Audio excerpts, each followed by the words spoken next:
बिस्मिल्लाहिर्रहमानिर्रहीम। अस्सलाम वालेकुम। अल्लाह पाक से दुआ है कि वह आप सब लोगों को हमेशा खुश रखे, हर तकलीफ़ परेशानी मुसीबत से बचाए, आमीन। आज हम बना रहे हैं मावा।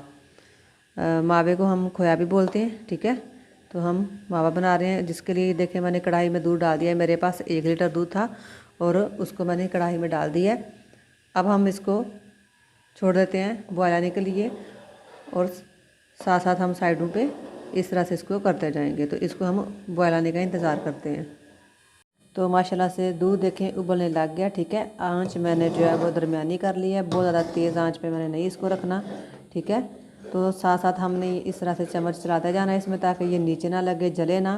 और साइडों से इस तरह से हम इसको उतारते जाएंगे, क्योंकि जो हम साइडों से उतारेंगे वही हमारे पास मावा बचेगा। क्योंकि अगर हम साइडों से नहीं उतारेंगे तो एंड में हमारे पास कुछ भी नहीं बचेगा, सारा कुछ जो है ना वो जल जाएगा साइडों पे इस तरह से लग लग के। तो साइडों से इस तरह से उतारना बहुत ज़रूरी है, ठीक है।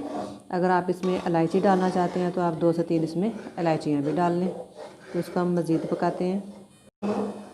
तो देखें माशाल्लाह से पहले से दूध जो है वो कम हो गया और मैं इसमें लगातार साइडों से इस तरह से चम्मच चलाती जा रही हूँ, ठीक है।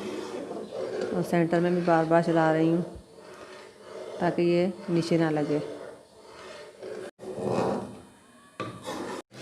तो माशाल्लाह देखें दूध पहले से काफ़ी गाढ़ा हो गया है।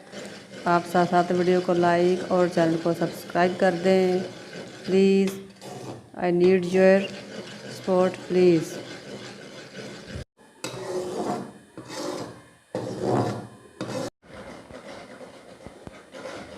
माशाल्लाह से देखें ये कितना गाढ़ा हो गया। चूल्हा हमने और कम कर दिया, ठीक है। जैसे जैसे गाढ़ा होता जाएगा हम चूल्हा कम करते जाएंगे। तो मावा जो है खोया हो गया तैयार। अगर आप इसको और गाढ़ा करना चाहते हैं तो आप कर लें, नहीं तो आप जब इसको रख देंगे ना थोड़ा ठंडा होने के लिए तो ये खुद ही गाढ़ा हो जाएगा माशाल्लाह से, ठीक है। तो वीडियो पसंद आई हो तो उसको लाइक कर दें, चैनल को सब्सक्राइब कर दें। अल्लाह पाक आप सब लोगों को खुश रखे, अपने हिफ्ज़ व अमान में रखे, हर बला तकलीफ़ परेशानी और मुसीबत से बचाए। मिलते हैं अपनी अगली वीडियो में। अल्लाह हाफिज़।